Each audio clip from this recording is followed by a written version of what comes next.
সকল এয়া আপোনালোকে ভিডিঅ'ত যিবিলাক হাঁহ দেখা পাই আছে এইবিলাক আপোনাৰ কালাৰ পেকিং হাঁহ হয় অৰ্থাৎ মেকপাই ডাক। তো সেইবিলাকৰ আমি ফাৰ্মিং এটা কৰি আছোঁ।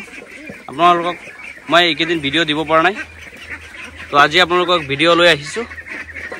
এই হাঁহবিলাক এনেকুৱা ডাঙৰ হৈছে আপোনালোকে ভিডিঅ'তে দেখা পাই আছে। তো আজি এই হাঁহবিলাকৰ বয়স 25 দিনমান হৈছে। তো এই 25 দিন বয়সত আমাৰ হাঁহৰ গ্ৰোথ এনেকুৱা আপোনালোকে দেখা পাই আছে। অৰিজিনেল কালাৰ পেকিং হাঁহ, এই কালাৰ পেকিং হাঁহবিলাক এয়া দেখা পাই আছে, একদম অৰিজিনেল কালাৰ পেকিং হাঁহ। আমাৰ 25 দিন বয়সত এনেকুৱা চাইজ হৈছে। ওজন ক'বলৈ গ'লে 1.5 কেজি, 1 কেজি 600, 1.5 কেজি, 1 কেজি 400, কিছুমান কেজি চাইজৰো আছে। এইবিলাক হাঁহ দেখা পাই আছেনে কিমান ধুনীয়া অৰিজিনেল কালাৰ পেকিং হাঁহ আমি পুহি আছোঁ। আজি 25 দিন বয়স হৈছে। 25 দিন বয়সত আমি হাঁহৰ গ্ৰোথটো এনেকুৱা পাইছোঁ। বন্ধুসকল, গ্ৰোথ আৰু ভাল হ'লে হয়। গ্ৰোথৰ অলপ প্ৰব্লেম হৈছে কাৰণ আমাৰ ফাৰ্মত কেইদিনমান আগত অলপ চৰ্দি লাগিছিলে হাঁহকেইটাক, পাছত এণ্টিবায়'টিক দিলোঁ। এণ্টিবায়'টিক দিলে জানে আপোনালোকে হাঁহ শুকাই যায়, সেইকাৰণে হাঁহবিলাক অলপ শুকাই গ'ল। এয়া আপোনালোকে যিটো মেডিচিন দেখা পাই আছে এইটো আপোনাৰ আমি হাঁহক খুৱাবলৈ দিওঁ। এইটো চাই আছে, এইটো আপোনাৰ কেলছিয়াম হয়, বহুত হেভি কেলছিয়াম হয়। আপোনাৰ চিলাবেট ফৰ্ট বুলি কয়, বহুত ভাল এটা কেলছিয়াম হয়। এই কেলছিয়ামৰ লগত এইটো আপোনাৰ যিটো হেভি যিটো আপোনাৰ মাল্টি ভিটামিন আছে, সেই মাল্টি ভিটামিনটো ইয়াৰ ভিতৰত দি দিয়া হয়। তো এইটো দিলে বহুত ভাল এটা ৰিজাল্ট পোৱা যায়। তো কেনেকৈ আমি হাঁহবিলাকক দিম আপোনালোক দেখুৱাম। এতিয়া চাওক, আমি এতিয়া মিক্স কৰি আছোঁ। ভালকৈ এনেকৈ আপুনি খুলি ল'ব, খুলি লৈ পেলাই চাওক ফুল ছেফটি থাকে বস্তুটো মেডিচিনটোৰ ভিতৰত। এইটো আপোনাৰ 100 ml আছে আৰু এইটো আপোনাৰ 1 লিটাৰ। 1 লিটাৰত আপোনাৰ 100 ml দিব লাগে। এইটো চাওক কেনেকুৱা মেডিচিন, একদম আপোনাৰ এই চাওক দেখুৱাই আছোঁ। মেডিচিনটো চাওক কিমান আপোনাৰ গ্ৰেভি টাইপ হয়। চাওক বহুত ভাল এটা মেডিচিন হয়।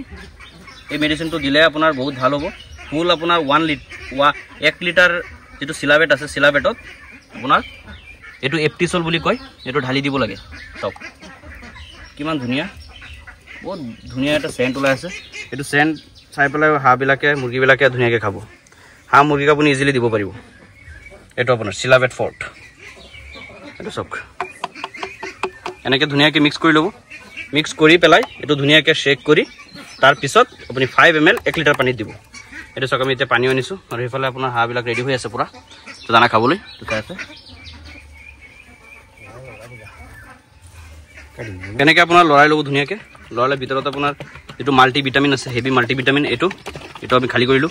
এপ্টিচল এইটো ধুনীয়াকৈ কেলছিয়ামৰ লগত মিক্স হৈ যাব।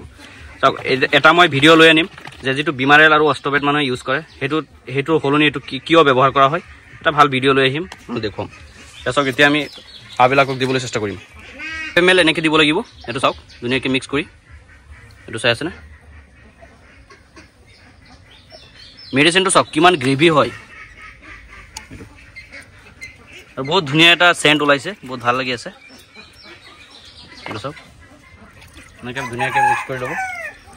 এনেকৈ ধুনীয়াকৈ আপোনালোকে মিক্স কৰি ল'ব। মিক্স কৰি পেলাই এই হাঁহবিলাকক দিবলৈ চেষ্টা কৰিব।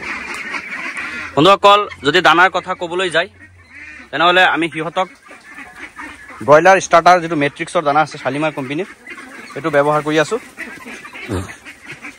এই দানাটো খাই আছে, বহুত ভাল ৰিজাল্ট। খাই পেলাই এনেকুৱা ওজন আহিছে আৰু চাই আছেনে এইটো আপোনাৰ দানা যিটো দেখা পাই আছে মেট্ৰিক্সৰ দানা শালিমাৰৰ, আৰু যিটো আপোনাৰ পানী দি আছোঁ এতিয়া, সেই পানীটো আপোনাৰ অলপ আগত যিটো মিক্স কৰিলোঁ কেলছিয়াম আৰু যিটো মাল্টি ভিটামিন আছে, সেই মাল্টি ভিটামিনৰ মিক্সাৰটো ইয়াত আমি দি আছোঁ। প্ৰথম অৱস্থাত দানাকেইটা আপুনি এনেকৈ শুকানভাৱে খাবলৈ দিব। শুকানভাৱে খাবলৈ দিলে বস্তুটো ভাল। হাঁহৰ আপোনাৰ পানী পিয়াটো লাগে আৰু বেছি সময় সিহঁতৰ পেটত থাকে। তো দানা খাই শেষ হৈ যোৱাৰ পিছত তো অলপ থাকি যায়, তাত পানী ঢালি দিব। তো পানীয়ে দানাই ধুনীয়াকৈ খাই দিব, কোনো টেনশ্যন নাই। এয়া চাই আছে বন্ধুসকল, ইয়াত আপোনাৰ 150 পিচ হাঁহ আছিলে। অলপ হাঁহ মৰ্টেলিটি হৈ গ'ল, চৰ্দিৰ বাবদ হাঁহবিলাক নেংৰাও হৈ গ'ল। নেংৰা হৈ অলপ হাঁহ মৰিছে। মৰি পেলাই এইখিনি হাঁহ আছে, 110-120টামান আছে 150 হাঁহৰ পৰা। অকল ইয়াত চাই আছে কিমান ধুনীয়াকৈ হাঁহবিলাকে খাই আছে দানাবিলাক, শুকান দানা ইয়াত আপোনাৰ খাব। খাই পেলাই যেতিয়া পানী পিয়া লাগিব অট'মেটিকলি সেইফালে আপোনাৰ চাই আছে তাত গৈ পানী খাব। এইফালেও আপোনাৰ পানী খাই আছে কিমান ধুনীয়াকৈ। তো পানী খাই পেলাই হাঁহকেইটা ধুনীয়াকৈ ইয়াত ঘূৰিব।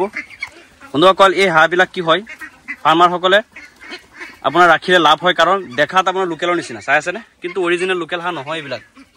লোকেল হাঁহৰ নিচিনা দেখাত, কিন্তু লোকেল হাঁহ নহয় এইবিলাক। আপোনাৰ কালাৰ পেকিং হাঁহ হয়, কম দিনত ডাঙৰ হৈ যাব, ফাৰ্মাৰৰ কাৰণে লাভ হ'ব।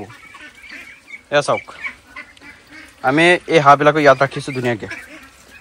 আজিৰ ডেটত যদি ক'বলৈ যায়, এই হাঁহবিলাকে টোটেল দানা খালে মানে 1.5 পিচ হাঁহ আছিলে, 1.5 পিচ হাঁহৰ পৰা বৰ্তমান আপোনাৰ যিটো হাঁহ আছে 5.5 বেগ দানা খাইছে।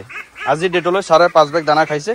এতিয়া ইয়াত ক'বলৈ গ'লে ধৰক 110-20টামান হাঁহ আছে, সেইবিলাকক আমি পোহপাল কৰি আছোঁ। আৰু নেক্সট আকৌ বেটছ আহিব, বেটছ ৱাইজ ভিডিঅ' দি থাকিম, আপোনালোকৰ কাৰণে সুবিধা হ'ব, পালন ব্যৱস্থাটো ভালকৈ বুজি পাব। বন্ধুসকল ওজন আহি গ'ল কিন্তু নোম নাহিল, চাই আছেনে, মেচিউৰ্ড নোম নাহিল। তো নোমৰ কাৰণে কি মেডিচিন দিব লাগে নোম আহিবলৈ সোনকালে, তাৰ বাবেও আমাৰ তাত মেডিচিন আছে। সেই মেডিচিনটো আপোনালোকক দিবলৈ চেষ্টা কৰিম, ভিডিঅ' এটা লৈ আহিম, আপোনালোকে চাব। চাওক কিমান ধুনীয়া হাঁহবিলাক ঘূৰি আছে, কালাৰ চাওক চব লোকেল, দেখাত ডাইৰেক্ট লোকেল। আমাৰ ফাৰ্মাৰসকলৰ কাৰণে বহুত ভাল এটা হাঁহ হয়। দামী হ'ব পাৰে, অলপ দামী হ'ব পাৰে, কিন্তু বহুত ভাল হাঁহ হয় এইটো। পোৱালিটো দামী হয় কিন্তু হাঁহটো বহুত ভাল। যদি কোনোবা ফাৰ্মাৰে পোৱালি কিনিব বুলি ভাবি আছে, আমাৰ যিটো নাম্বাৰ আছে নাম্বাৰ যোগাযোগ কৰিব পাৰে, পোৱালিটো পাই যাব। পোৱালি কি হয়, বহুত দামী হয় এইটো, 85 পাৰ পিচ পৰে। যদি 85 পাৰ পিছত আপুনি কিনিব পাৰে, আমাৰ লগত যোগাযোগ কৰিব পাৰে, ডেলিভাৰী হৈ যায়। একদিনীয়া পোৱালি, বাহিৰৰ পৰা আহে মালটো, চাই আছেনে ইমান ধুনীয়া পোৱালি। বন্ধুসকল মই ডিটেইলছত ভিডিঅ' আকৌ আনিম, কেনেকৈ কি কৰিব লাগে, কেতিয়া পানী এৰিব লাগে, হাঁহবিলাকৰ পালন ব্যৱস্থা কেনেকুৱা, আপোনালোকৰ সুবিধা হ'ব। ভিডিঅ'টোত লাগি থাকিব। তো আজি ভিডিঅ'টো মই এইখিনিতে সমাপ্ত কৰোঁ। মোৰ ভিডিঅ'টো কেনেকুৱা লাগিল প্লিজ কমেণ্ট বক্সত কমেণ্ট কৰি জনাই দিব, আৰু আপোনালোকৰ ভাই বন্ধুসকলৰ লগত অলপ শ্বেয়াৰ কৰি দিব। বন্ধুসকল আপুনি যদি মীন পালন, পশুপালন এইবিলাক কাম কৰি আছে বা এইবিলাক কাম কৰিম বুলি যদি ভাবি আছে, তেনেহ'লে অসমৰ কৃষি কথা নামৰ চেনেলটো ছাবস্ক্ৰাইব কৰি নিজৰ কৰি লওক। বন্ধুসকল মোৰ ভিডিঅ'টো প্ৰথম অৱস্থাৰ পৰা শেষলৈ চোৱাৰ বাবে অসংখ্য ধন্যবাদ জনাইছোঁ।